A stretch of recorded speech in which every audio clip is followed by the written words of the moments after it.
Hi hello friends, ಸಿಂಪಲಾಗಿ tomato Baat ಹೇಗೆ ಮಾಡೋದು ನೋಡೋಣ ಬನ್ನಿ. ಒಂದು ಕುಕ್ಕರ್ಗೆ ಆಯಿಲ್ ಆ್ಯಡ್ ಮಾಡಿದ್ದೀನಿ. ಹೀಟಾಗಿದ್ದ ನಂತರ 3 ಲವಂಗ, 1 ಚಕ್ಕೆ ಮತ್ತು ಕಸ್ತೂರಿ ಮೆಥಿನ ಆ್ಯಡ್ ಮಾಡ್ಕೊತಾ ಇದ್ದೀನಿ. ನಂತರ ಇದಕ್ಕೆ ಕಟ್ ಮಾಡ್ಕೊಂಡಿರೋ ಅಂಥ ಈರುಳ್ಳಿನ ಆ್ಯಡ್ ಮಾಡಿಕೊಂಡು ಚೆನ್ನಾಗಿ ಗೋಲ್ಡನ್ ಬ್ರೌನ್ ಬರೋ ತನಕ ಫ್ರೈ ಮಾಡ್ಕೊತಾ ಇದ್ದೀನಿ.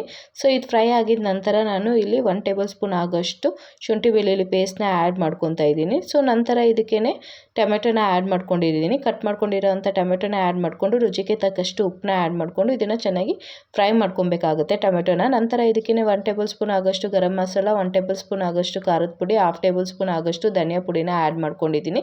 ಅದನ್ನು ಚೆನ್ನಾಗಿ ಮಿಕ್ಸ್ ಮಾಡ್ಕೊಬೇಕಾಗುತ್ತೆ ಟೊಮೆಟೊ ಬೇಯೋವರೆಗೂ. ನಂತರ ಇದಕ್ಕೇ ಕೊತ್ತಂಬರಿ ಮತ್ತು ಪುದೀನ ಸೊಪ್ಪನ್ನ ಆ್ಯಡ್ ಮಾಡ್ಕೊಂಡಿದ್ದೀನಿ.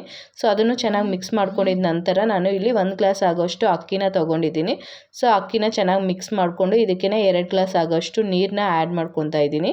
ಸೊ ಇದನ್ನು ಚೆನ್ನಾಗಿ ಮಿಕ್ಸ್ ಮಾಡಿಕೊಂಡು 2 ವಿಸಿಲು ಕೂಗಿಸ್ಕೊಂಡ್ರೆ ನಿಮಗೆ ಈಸಿಯಾಗಿರೋ ಅಂಥ ಟೊಮೆಟೊ ಬಾತು ರೆಡಿಯಾಗಿರುತ್ತೆ. ಇದೇ ಥರ ವೀಡಿಯೋಸ್ಗಾಗಿ ನನ್ನ ಚಾನೆಲ್ನ ಲೈಕ್ ಮಾಡಿ, ಶೇರ್ ಮಾಡಿ, ಸಬ್ಸ್ಕ್ರೈಬ್ ಮಾಡೋದು ಮಾತ್ರ ಮರಿಬೇಡಿ. Thank you.